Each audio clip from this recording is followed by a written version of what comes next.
اب میں دعوت خطاب دینے جا رہا ہوں راولپنڈی ڈویژن کے صدر اور الحمدللہ خدمت کے میدانوں میں اپنا نام رکھنے والے اور اسی طرح مجھ سمیت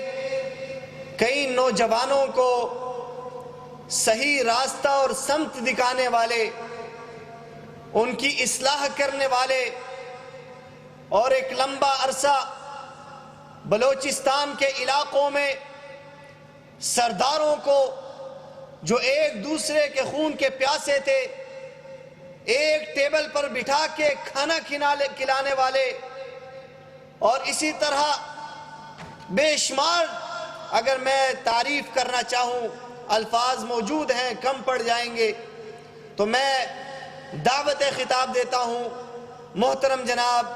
رانا محمد اشفاق حافظہ اللہ تعالیٰ کو، پاکستان مرکزی مسلم لیگ راولپنڈی ڈویژن کے صدر ہیں، تشریف لاتے ہیں۔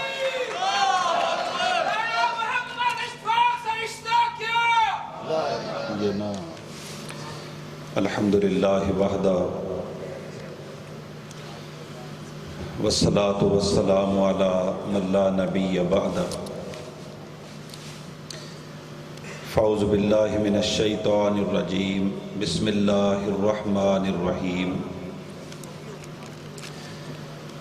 افلا ينظرون الى الابل کیف خلقت وإلى السماء كيف رفعت وإلى الجبال كيف نصبت وإلى الأرض كيف سطحت۔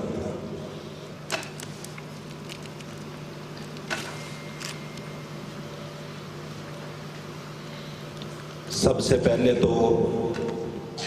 میں آج کے اس یوتھ کنونشن کے اندر آنے والے اپنے تمام معزز مہمانوں کو دل کی گہرائیوں سے ان کا شکر گزار ہوں کہ یقیناً وہ اپنی مصروفیات اور دنیاوی اور اپنی دوسری جتنی بھی معاملات ہیں ان کو ایک طرف رکھ کر آج اس کنونشن کے اندر بڑے ذوق شوق، انہماک، توجہ اور جذبے سے تشریف لائیں۔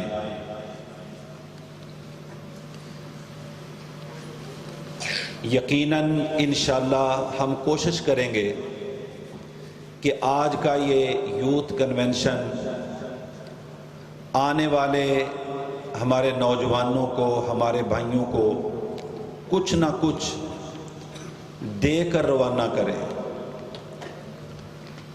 اور اس وقت ہماری میٹیریلسٹک مادیت پرست سوسائٹی نے جو ہمارے نظریات میں، ہمارے افکارات میں، ہماری سوچوں میں، ہماری منزلوں ٹارگٹس کے اندر اور ہمارے معاشروں میں جو فکری تخریب کاری بڑھتی ہی چلی جا رہی ہے اور جس کا شکار تقریباً کم و بیش ہم سب ہو چکے ہیں، اس کے لیے کچھ نہ کچھ تعمیر کا، مینٹیننس کا انتظام، انصرام اور اہتمام کیا جا سکے۔ میں ایک دن یورپ کے ایک تھنک ٹینک کا ایک تبصرہ اور اس کا انالیسس پڑھ رہا تھا، تجزیہ تھا ان کا۔ بڑی پریشانی کے ساتھ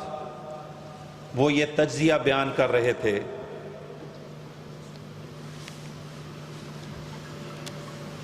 کہنے لگے کہ دنیا کی اس وقت ٹیکنالوجی کا جو مرکز ہے وہ یورپ ہے، اس کے اندر کوئی شک نہیں ہے کہ دنیا میں اس وقت ٹیکنالوجی کا جو عروج، کلائمیکس اور جو سینٹر ہے وہ تقریباً یورپ ہے. لیکن وہ پریشان کیوں تھے؟ وہ پریشان اس لیے تھے، کہتے ہیں کہ دنیا کے اندر، دنیا کی آبادی میں 74% اگر کوئی یوتھ ہے تو وہ مسلمان ملکوں کے اندر ہے. 74% آبادی کے اندر یوتھ، نوجوان، ان کی اپنی اصطلاح میں کہنے لگے کہ وہ مسلم کنٹریز کے اندر ہے. اور یورپ کے اندر، آسٹریلیا کے اندر، امریکہ کے اندر ان کے مطابق یا ان کی جو کیلکولیشن ہے وہ کہنے لگے کہ 70% اس وقت بوڑھے ہیں، اولڈ ہیں. جو ابو 50 ہیں ان کی جو ایوریج ہے وہ 70% ہے. اور کہنے لگے with the passage of time, وقت گزرنے کے ساتھ ساتھ یہ تعداد مسلمانوں کی یوتھ بڑھتی جائے گی، اور یورپ کے اندر جو بوڑھے ہیں، چونکہ وہاں شادی کی ایوریج بہت کم ہے، اور ان کی جو یوتھ ہے وہ بتدریج کم ہوتی جائے گی. تو وہ آخر پہ ایک بڑا دلچسپ تجزیہ اپنا لکھتا ہے، کہتا ہے کہ کہیں ایسا وقت نہ آ جائے کہ یورپ اور امریکہ کے پاس وہ ٹیکنالوجی کا بٹن دبانے والا بھی کوئی نوجوان باقی نہ رہے، اور اس ٹیکنالوجی پر، یورپ کی ترقی پر جو قبضہ ہے، جو فتح ہے، کہیں مسلمان یوتھ کے دوش پر، یوتھ کے زور پر کہیں ہمارے اوپر قابض نہ ہو جائے. یہ ان کا ایک متوقع خدشہ ہے جس کو وہ بیان کر رہے ہیں. صرف بیان نہیں کرتے، وہ پھر اس کو کاؤنٹر کرتے ہیں کہ اس یوتھ کو جو ہمارے لیے پرابلم کریٹ کر سکتی ہے، وہ مسلم یوتھ جس سے یورپ اپنے آپ کو خطرے میں محسوس کر رہا ہے، وہ مسلم نوجوان جس سے امریکہ کا فیوچر اور مستقبل خطرات سے دوچار ان کے بقول ہے، ہم اس کو کاؤنٹر کیسے کریں گے؟ ہم اس یوتھ کو ڈائیورٹ کیسے کریں گے؟ ہم ان کی توجہ کو تقسیم کیسے کریں گے؟ ہم ان کے معاملات کو کس طرح ڈسٹرب کر سکتے ہیں کہ وہ ہمارے لیے خطرہ نہ رہے؟ اس کے لیے ان کی مسلسل جو منصوبہ بندی اور پلاننگ ہے کہ مسلمان معاشروں میں غربت کو پھیلا دیا جائے، غربت کو. اور جن مسلمان ملکوں کے اندر وسائل ہیں ان کے اندر فحاشی، عریانی اور بے شمار سہولتوں کو پھیلا دیا جائے. عزیز بھائیوں، اس وقت ہم اپنے وطن عزیز پاکستان کی بات کریں تو آپ دیکھ لیں جتنے 25 کروڑ ہم پاکستانی ہیں ان میں 11 کروڑ سے زیادہ یوتھ ہے کم و بیش. لیکن تمام پاکستانیوں کی اس وقت جو مرکز اور محور ہے، باپ کا، بیٹوں کا، کلائنٹس کا، دکاندار کا، حکومت کا، عوام کا، 22ویں گریڈ کے سیکرٹری کا اور 4تھے گریڈ کے پی این تک ہماری توجہ کا مرکز اور محور جو ہے وہ نہ ملک ہے، نہ اسلام ہے، نہ دین ہے، نہ کوئی ڈگنیٹی ہے، نہ عزت ہے، نہ منزل کا تعین ہے یا منزل تک پہنچنے کی کوئی فکر ہے. ہماری تمام 25 کروڑ پاکستانیوں کی اس وقت توجہ کا مرکز اور محور وہ ہماری غذائی ضروریات ہیں، پیٹ کی ضروریات ہیں. باقی اس کے علاوہ آپ کو کوئی ضرورت نظر نہیں آئے گی. ہو سکتا ہے کوئی اس سے ڈینائی کرے، انکار کرے، لیکن یہ بھی ایک حقیقت ہے کہ ہم 25 کروڑ پاکستانی، میں ان کی بات نہیں کر رہا جو بیچارے ان پڑھ ہیں، جو ریڑھی لگا رہا ہے، جو دکان بنا کر ٹھیلا لگا کر یا کوئی چھوٹا موٹا زمیندارہ کر کے یا چھوٹی موٹی ٹیکسی چلا کر یا کوئی چاہے وہ بائکیے کو بول دیں، وہ اپنا رزق اور اس کی بات نہیں میں کر رہا.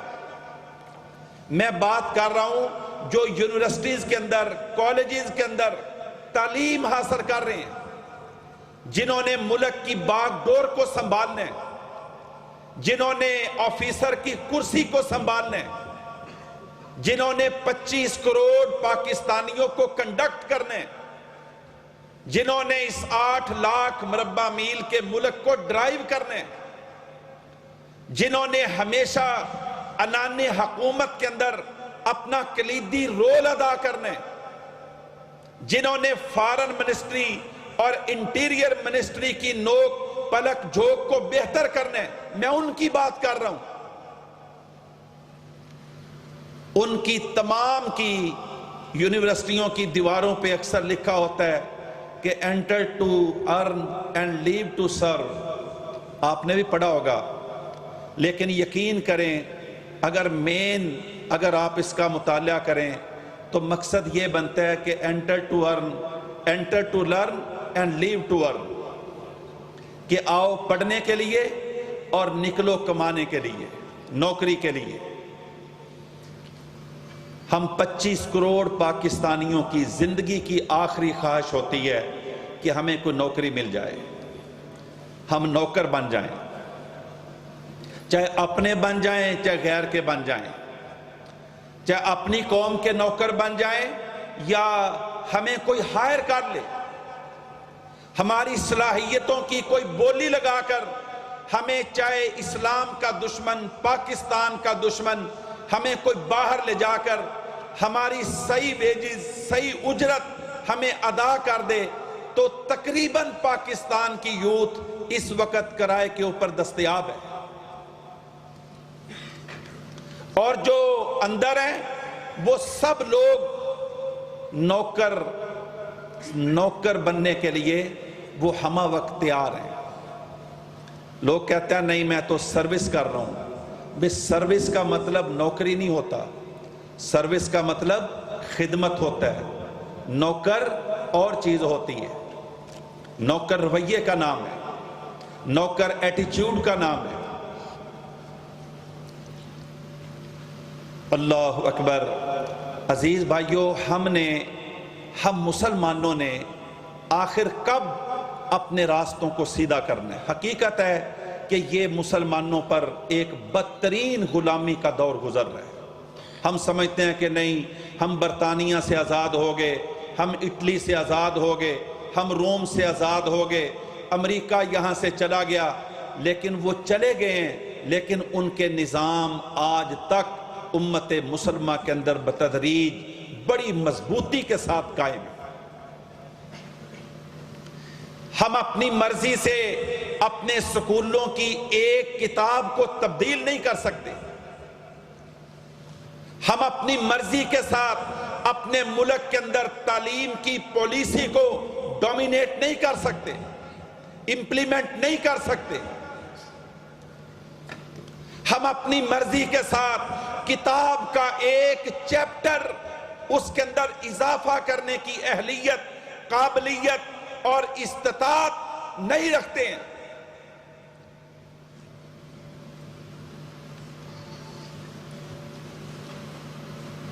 ابھی ہم نے پلاٹ تو لے لیا ہے، رجسٹری تو کروا لی ہے، لیکن جس پلاٹ کی ہم نے رجسٹری کروائی ہے وہ پلاٹ کسی اور کے قبضے کے اندر ہے، وہ ہمارے قبضے میں نہیں ہے.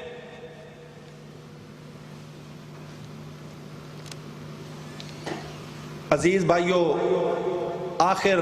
کب ہم اس بھمر سے نکل کر، اس دال روٹی کے چکروں سے نکل کر، وہ اقبال نے فرمایا تھا نا، کبھی اے نوجوان مسلم تدبر بھی کیا تو نے، وہ کیا گردوں تھا تو جس کا ہے ایک ٹوٹا ہوا تارا، تجھے اس قوم نے پالا ہے آغوش محبت میں، کچل ڈالا تھا جس نے پاؤں میں تاج سرے دارا.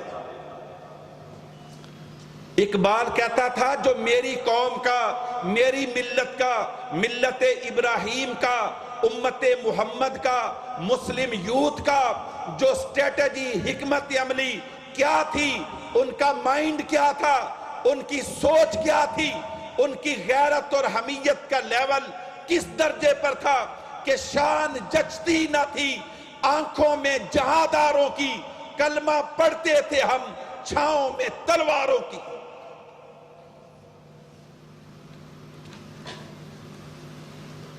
یقین کریں کہ نہ ہم قائد اعظم کو سمجھ سکے، نہ ہم علامہ اقبال کو جان سکے، نہ ہم مولانا محمد علی جوہر کو پہچان سکے، نہ ہم الطاف حسین حالی کی مسدس حالی کو پڑھ سکے، نہ ہم سر سید احمد خان کی افکارات کو جان سکے۔ ہم صرف 1947 سے لے کر آج تک اقتدار کی بھینٹ کے اندر چڑھی ہوئی قوم، اقتدار کی بندر بانٹ کے اندر آپس کے اندر پھٹی ہوئی قوم، فرقوں کی بنیاد پر الگ الگ مساجد قائم کرنے والی قوم اور علاقائی تعصبات کی بنیاد پر سوچ کو بلڈ اپ کرنے والی قوم، ہم پورے بر صغیر کے مسلمانوں نے مل کر قومیت سے ہٹ کر، عصبیت سے ہٹ کر اس ملک کو بنا لیا تھا۔ لیکن 75 سال سے یہ پاکستان اس قوم کی تلاش کے اندر ہے جس قوم نے اس ملک کو بنا کے مسلمانوں کو پیش کیا تھا۔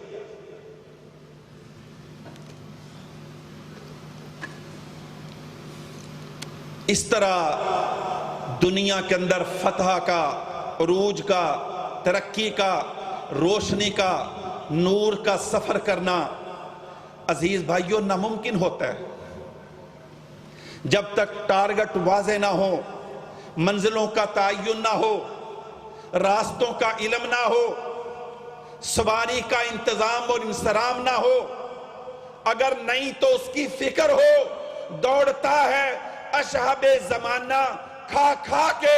طلب کا تازیانہ، کہ زمانے کا گھوڑا گھر میں بیٹھ کر روٹی ٹکڑے کھا کر، گھر میں بیٹھ کر پیٹ کی فکر کر کے، گھر میں بیٹھ کر 22 سال کی عمر میں نوکری لے کر 30 سال کی نوکری کر کے 60 سال کی عمر میں ریٹائر ہونے والا بھی، اپنے آپ کو بوڑھا کر کے نوکریوں جاب کے پیچھے لگ کر اپنے بھنور کے اندر سرے گرداں رہنے والا بھی یہ خواہش اور تمنا رکھتا ہے کہ میں انڈیا کو توڑوں گا، میں اسرائیل کو یہ کروں گا، میں فلسطین کو آزاد کرواؤں گا۔ اللہ کے بندے، تو اپنے پیٹ سے آزاد اپنے آپ کو نہیں کروا سکا، تو کیا کشمیر کی فکر کرے گا؟ کیا فلسطین تیرے سے امیدیں وابستہ کرے گا؟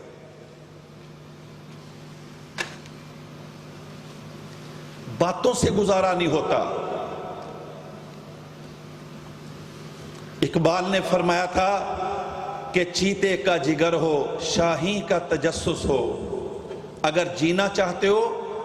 تو اسٹریٹجی کیا اختیار کرو؟ چیتے کا جگر، شاہی کا تجسس۔ چیتے کے اندر خوبی یہ ہوتی ہے کہ وہ کسی کا مارا ہوا شکار کبھی نہیں کھاتا، وہ کسی کے مارے ہوئے شکار سے کبھی حصہ وصول نہیں کرتا، وہ بڑی محنت کے ساتھ بہت چیز کر کے، تعاقب کر کے، دوڑ کر اپنے تیز ترین شکار کا پیچھا کر کے وہ پرواہ نہیں کرتا کہ یہ نکل جائے گا، یہ بھاگ جائے گا، یہ دوڑ جائے گا، اس کے پیچھے پڑ جاتا ہے۔ وہ دوڑ دوڑ کر تھک جاتا ہے۔ جب وہ دوڑ دوڑ کر تھک جاتا ہے تو شاہین اور یہ سارے چیتے جو اقبال کے آئیڈیل تھے، تصور اقبال تھا، وہ ان کے شکار کو حاصل کرتا ہے اور وہ کسی کا جھوٹا نہیں کھاتا۔ جنگل کے باقی سارے ہم جیسے لوگ اس کا جھوٹا کھانا شروع ہو جاتے ہیں۔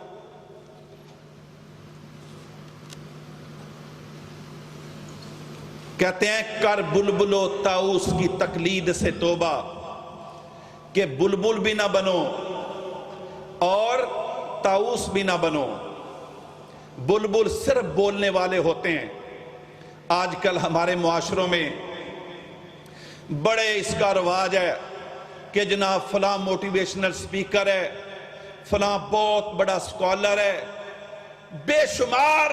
ڈھیر لگے ہوئے ہیں. اینٹ اٹھاؤ نیچے سے انٹلیکچوئل، نیچے سے جناب تجزیہ نگار، نیچے سے جناب موٹیویشنل سپیکر، نیچے سے مذہبی سکالر، اللہ کی قسم لائنوں میں کھڑے ہوئے ہیں، لیکن صرف سنانے کی حد تک، بتانے کی حد تک، اور ہم سب آڈینس، سب سامعین سننے کی حد تک.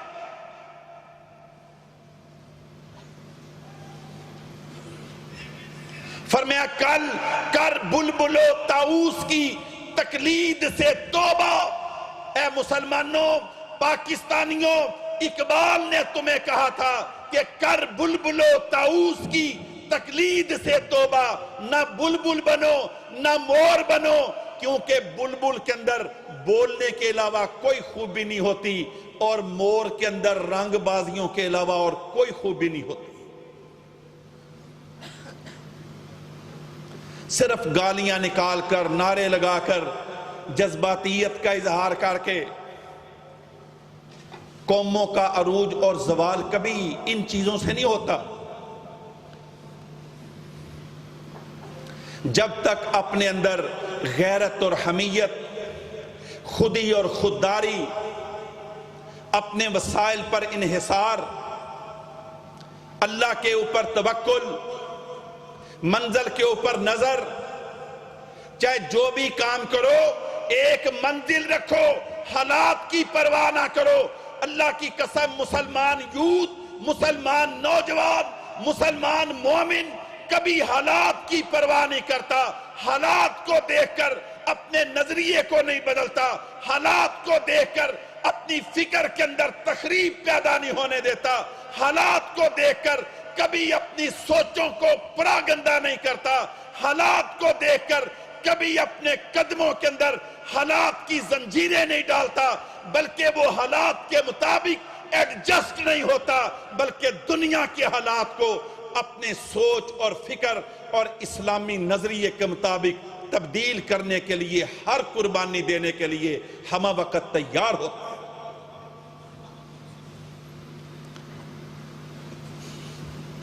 ہم کہتے ہیں نہ ہنگ لگے نہ پھٹکڑی اور رنگ بھی چوکھا ہے، کہ ہمیں کرنا بھی کچھ نہ پڑے، کرپشن بھی جاری رہے، چیٹنگ بھی جاری رہے، نقل بھی جاری رہے، دھوکہ دہی بھی جاری رہے، ملاوٹ بھی جاری رہے، اور آپس کے اندر ظلم بھی جاری رہے. حماز مشاء بنمیم مناع للخیر معتد اثیم عتل بعد ذلك زنیم ان کان ذا مال و بنین. یہ سارے وائرس اللہ نے قرآن مجید کے اندر بیان فرمائے ہیں، جس سے معاشرے تباہ ہوتے ہیں، جس سے اخلاقیات برباد ہوتے ہیں، جس سے معاشروں کے اندر تخریب کاری پیدا ہوتی ہے، جس سے سوچیں پراگندہ ہوتی ہیں. فرمایا ان سے بچ کر کیا کرو؟ صحیح مومن بن کر، مسلم بن کر، حالات جو بھی ہوں لیکن مسلمان کا ہمیشہ دھیان اپنی منزل کے اوپر ہو. وسائل کی پرواہ، معیشت اس وقت بڑا تقریباً یقین کریں جب سے ہم نے ہوش سنبھالا اس پاکستان میں، معیشت کی بات سن رہے ہیں، اکانومی کی بات سن رہے ہیں،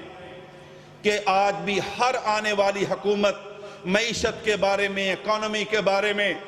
یہ ہو گیا، مارے گئے، وہ ہو گیا، وہ نہیں مان رہا، وہ بلیک میل کر رہا ہے، وہ اپنی پالیسی امپوز کر رہا ہے. یہ تقریباً بچپن سے ہم اور ہمارے باؤ اجداد 3 نسلوں سے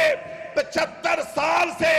اس پاکستان کے اندر ہم سنتے چلے آ رہے ہیں کہ معیشت صحیح ہوگی تو ملک صحیح ہوگا، معیشت صحیح ہوگی تو ملک صحیح چلے گا، معیشت صحیح ہوگی تو پھر ہم دنیا میں ترقی کریں گے. یقین کریں اس معیشت کے چکروں کے اندر آ کر ہم نے اپنی عزت بھی گنوا لی، اپنی شہرت کو بھی داغدار کر دیا، اور آج ہمارے سب سے بڑے ذمہ دار کہہ رہے ہیں کہ میں کیا ہوں، سب سے بڑا بیکاری ہوں، میری قوم چھوٹی بیکاری ہے.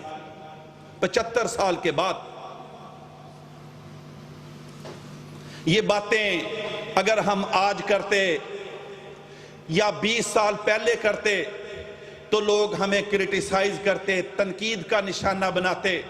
کہ نہیں تم تو عملی لوگ نہیں ہو، تم کو کیا پتا ملک کیسے چلتا ہے، تم کو کیا پتا معیشت کیا ہوتی ہے۔ چلو ہمیں نہیں پتا، آپ کو تو پتا ہے 75 سال سے آپ نے معیشت کا کیا کیا۔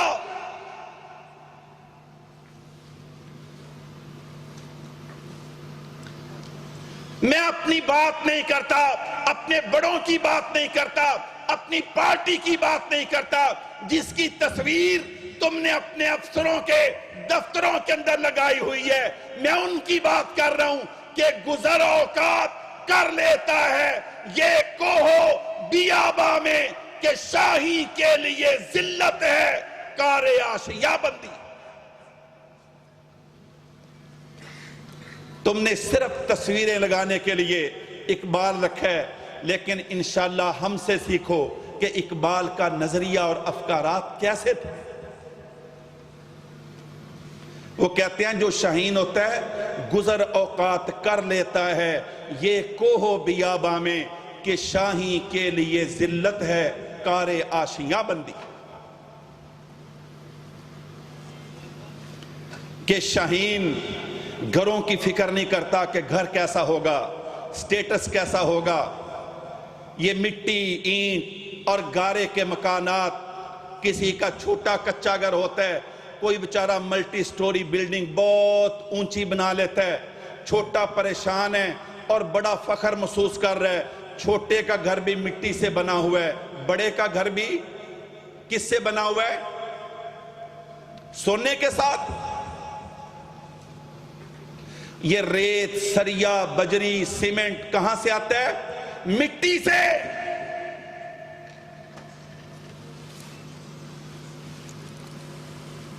کہتے ہیں یہ بلڈنگ انڈسٹری ہے۔ اللہ کی قسم چھوڑو، جس قوم کے پاس اپنی عزت نہ ہو، جس قوم کے پاس آزادی نہ ہو، جس قوم کے پاس دنیا کے اندر آگے بڑھنے کی سوچ نہ ہو، جس قوم کے پاس اپنا نصاب تعلیم کتاب اور نصاب نہ ہو، جس قوم کے پاس آزادانہ سوچنے والا دل اور دماغ نہ ہو، اس کے گھر کی فکر نہ کرو، اس کی روٹی کی فکر نہ کرو، اس کے رزق کی فکر نہ کرو، اس کی سوچ کو بہتر کرو، اس کو اڑنے کی صلاحیت عطا کرو، انشاءاللہ وہ تمہیں روٹی بھی لا کے دے گا، تمہاری روٹیوں سے محروم کرنے والی قوم کو انشاءاللہ اپنے پاؤں کے نیچے روند کے بھی لائے گا۔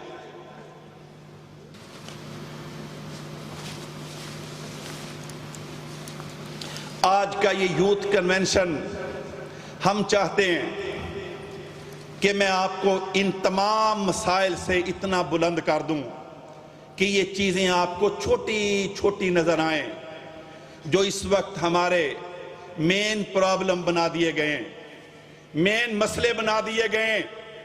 کہ مسلمان نوجوان تم نے اس کی فکر نہیں کرنی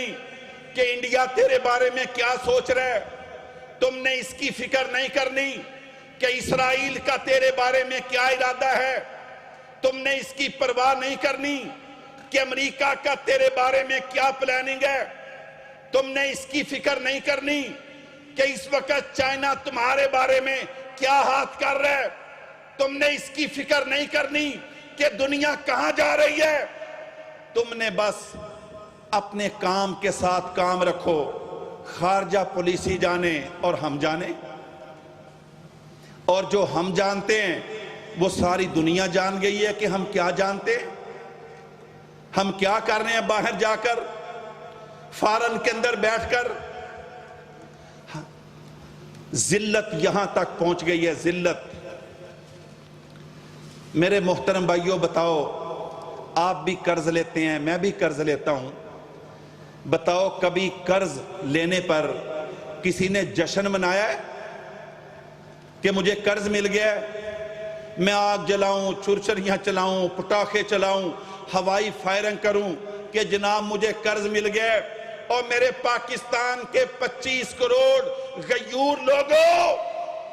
اللہ کی قسم میرا ملک آج اس قدر نیچے گر گیا ہے، میرا ملک اس طرح کافروں کے قدموں کے نیچے رونق دیا گیا ہے کہ آج میرے ملک کے سب سے بڑے لوگ سب سے بڑے ذمہ دار، سب سے بڑی پرائم حیثیت رکھنے والے لوگ وہ کہہ رہے ہیں ہماری سب سے بڑی جو اچیومنٹ ہے، خوش ہو جاؤ، تمہیں مبارک ہو کہ تمہیں آئی ایم ایف نے $3 کروڑ کی بھیک دے دی ہے، خوش ہو جاؤ، تمہیں مبارک ہو۔ فیس بک دیکھ لو، گروپوں کے اندر دیکھ لو، آپ انسٹاگرام پہ دیکھ لو، جس جگہ پر چلے جاؤ، مبارک ہو، پاکستانی قوم کو قرض مل گیا، 7 مہینے کی کاسالیسی کے بعد، ہر قسم کی شرط قبول کرنے کے بعد، عزت کو روندنے کے بعد تمہیں قرض مل گیا ہے۔ بتاؤ جو قوم قرض ملنے پر جشن منائے وہ دنیا میں عزت کے لائق ہوتی ہے؟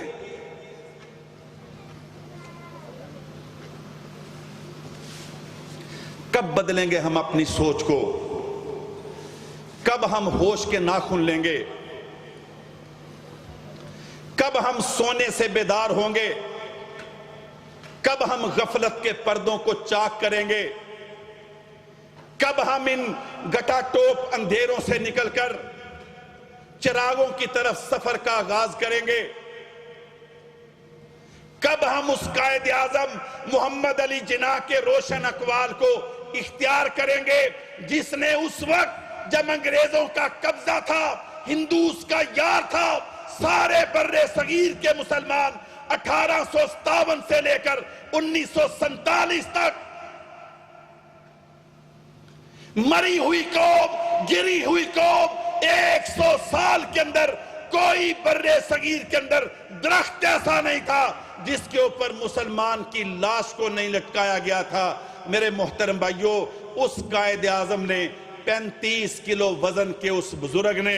اور اس عظیم شخصیت نے، میرے محترم بھائیوں، جب کوئی جہاز نہیں ہوتے تھے، ہیلی کاپٹر کی سہولت نہیں ہوتی تھی، موٹر وے نہیں ہوتا تھا، گرینڈ ٹرنک روڈ نہیں ہوتے تھے، کوئی تیز رفتار ریلوے ٹریک نہیں ہوتے تھے، کوئی دنیا کے اندر جدید ان کے پاس سہولت نہیں ہوتی تھی، صرف ایک ان کے پاس گاڑی تھی جو اس وقت کراچی کے میوزیم کے اندر کھڑی ہے، وہ بھی بھاپ کا انجن رکھنے والی۔ لیکن اس عظیم شخصیت کی محنت کو، اس کی جد و جہد کو دیکھو۔ یہاں کانگریس بھی تھی، آدھے سے زیادہ مسلمان کانگریس کے ساتھ تھے، ہندو ان کے پروردہ تھے، انگریز ان کا سرپرست تھا۔ پورے بر صغیر کے اندر مسلمان دبے ہوئے تھے، ڈرے ہوئے تھے۔ یہ اللہ کا بندہ کھڑا ہوا اپنے کمزور جسم کے ساتھ، لیکن ہمالیہ جیسے مضبوط عزم کے ساتھ، علامہ اقبال کی حوصلہ افزائی کے ساتھ، ڈاکٹر فضل اللہ وزیر آبادی کی محبت کے ساتھ اور حوصلہ مندوں کے ساتھ، غیور قوم کے ساتھ یہ کھڑے ہوئے، اور گوا سے لے کر یہ سارے مکران کے ساحلوں تک اور چٹاگانگ اور سلہٹ کے شہروں تک، جن کا آج تک آپ نے نام بھی نہیں سنا، آپ نے آج تک ان علاقوں کو دیکھا نہیں۔ یو پی کے مسلمان، سی پی کے مسلمان، بہار کے مسلمان، جوناگڑھ کے مسلمان، مشرقی پنجاب کے مسلمان، سندھ راجستھان کے مسلمان، اتر پردیش کے مسلمان، بنگال بہار کے مسلمان، اللہ کی قسم سارے بر صغیر کے اندر کوئی ایک شہر قصبہ ایسا نہیں جس قصبے اور شہر کے اندر اس 35 کلو وزنی قائد اعظم محمد علی جناح کے قدم نہ لگے ہوں اور ان کی زبان سے غیرت کا مسلمانوں نے لیکچر نہ سنا۔ بڑے سوشل میڈیا کی باتیں کرتے ہیں آج کہ دنیا فاسٹ ہو گئی ہے۔ یہ سوشل میڈیا فیک ورڈ کا نام ہے، فیک ورڈ۔ میرے اتنے فالورز ہیں، میرے اتنے فرینڈ ہیں، جب کسی کے اوپر مشکل آ جائے تو اللہ کی قسم اس کی تیمارداری کرنے والا کوئی نہیں ہوتا۔ ایک ٹک ٹاکر پچھلے دنوں میں مری ہے، اس کی لاش کتنے دن کراچی کے ہاسپٹل کے اندر پڑی رہی ہے۔ اس کے تقریباً 20 ملین فالورز تھے، ایک بندہ بھی نہیں آیا کہ اس کی لاش کو ریسیو کر کے زمین کے حوالے کر سکے۔ ہم فیک ورڈ کے اندر رہ رہے ہیں، فیک ورڈ۔ سارا دن موبائل کے اندر، اینڈرائیڈ کے اندر، مصروفیات کے اندر، دن کے اندر، رات کے اندر 24 گھنٹے میں نے یہ کر دیا، میں نے وہ کر دیا۔ اللہ کی قسم تم نے خاک کیا، تم نے اقبال کے پاکستان کو، قائد اعظم کے پاکستان کو، جس پاکستان کو انہوں نے برطانیہ سے آزاد کروایا تھا، اس پاکستان کو تم نے 75 سال کی اس فضول محنت اور مشق اور تدریب کے بعد تم نے دوبارہ اس کو برطانیہ کا غلام بنا دیا۔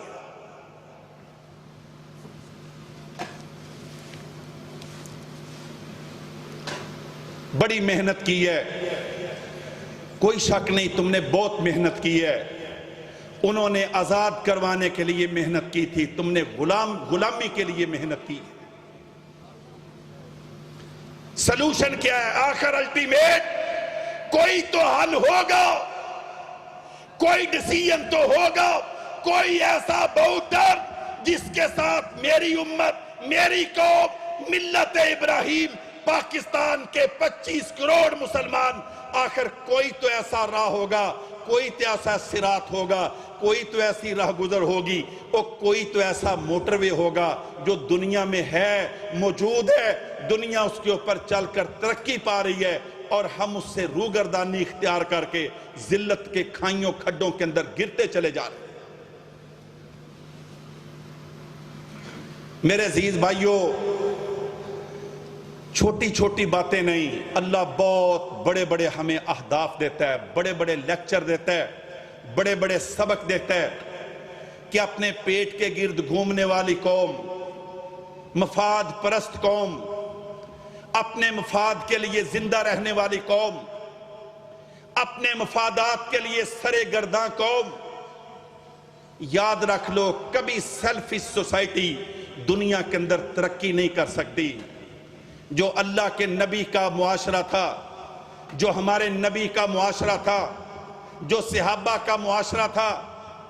جس کے معمار محمد الرسول اللہ علیہ السلام تھے، جن کی باغ ڈور سیدنا ابو بکر صدیق نے سنبھالی تھی، جن کے بعد حضرت عمر آئے تھے، ان کے بعد حضرت عثمان آئے تھے۔ جاؤ تاریخ کا مطالعہ کرو، برطانیہ کو سٹڈی کرنے والوں، لینن کارل کو دیکھنے والوں، ونسٹن چرچل کی باتیں کرنے والوں، دنیا کے 100 بڑے انسانوں میں 99 کافروں کی سٹڈی کرنے والوں، بل گیٹس کا نام سن کر منہ کے اندر پانی لانے والوں، اللہ کی قسم جاؤ مطالعہ کرو۔ میرے نبی کے تربیت یافتہ لوگ، صفہ سے نکلنے والے لوگ، صفہ کے ادارے سے فارغ ہونے والے لوگ، صفہ کی یونیورسٹی سے تعلیم کی ڈگریاں لے کر آنے والے لوگ، چند سالوں میں 66 لاکھ مربع میل پر جناب عثمان کی جب شہادت ہوئی، 3 بر اعظموں کے اوپر اللہ کے نبی کے دین کا جھنڈا لہرا رہا تھا۔ تم کہتے ہو ہم بڑے پڑھے لکھے ہیں، اور تعلیم وہ ہوتی ہے جس سے علاقے فتح کیے جائیں، تعلیم وہ ہوتی ہے جس کے ساتھ ذلتیں عزتوں کے ساتھ بدلی جائیں، علم وہ ہوتا ہے جس کے ساتھ غلامی کی زنجیروں کو توڑا جائے۔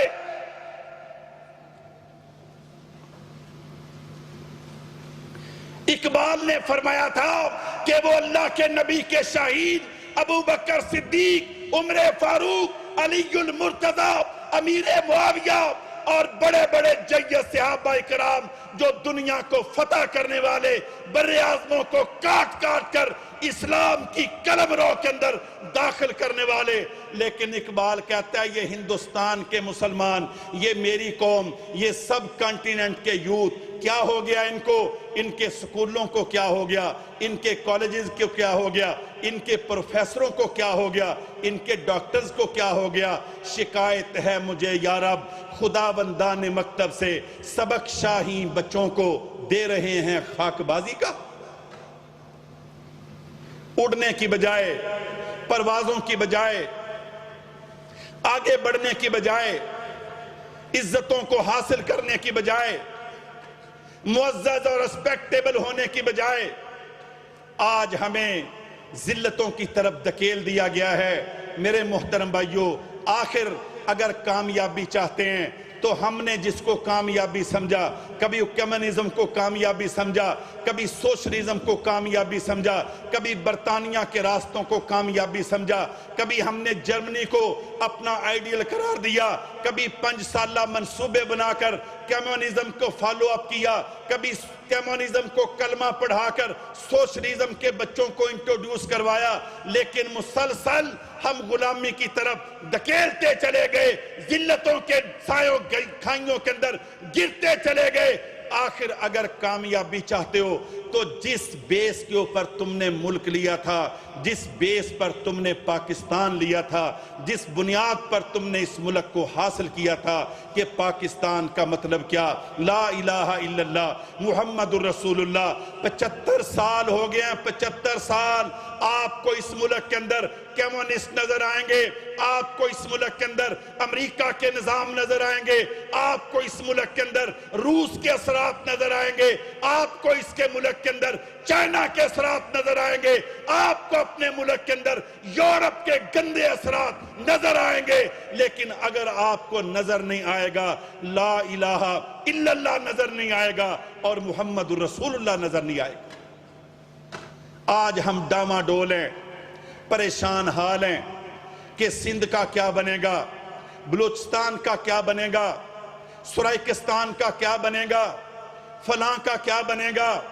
اگر آپ ان ساری قوموں کو جوڑنا چاہتے ہو، سندھ والے بھی کلمے سے پیار کرتے ہیں، بلوچستان والے بھی کلمے کے چوکیدار ہیں، پنجاب والے بھی کلمے کے محبان ہیں، سرائکی والے بھی کلمہ پڑھتے ہیں، یہ سب مسجدوں والے، محرابوں والے، دین والے، کلمے والے، یہ سب لوگ 25 کروڑ پاکستانیوں کو 8 لاکھ مربع میل کے رقبے کو اللہ کے حوالے کر دو، رسول اللہ کے حوالے کر دو، انشاءاللہ اللہ تمہیں اسی طرح خوشحال کرے گا جس طرح جناب عمر کے دور کی خوشحالیاں تھی۔ اللہ تمہیں وہی فتوحات دے گا جو خالد بن ولید فتوحات کرتے تھے۔ اما شاکروں و اما کفورا وما علینا الا البلاغ المبین۔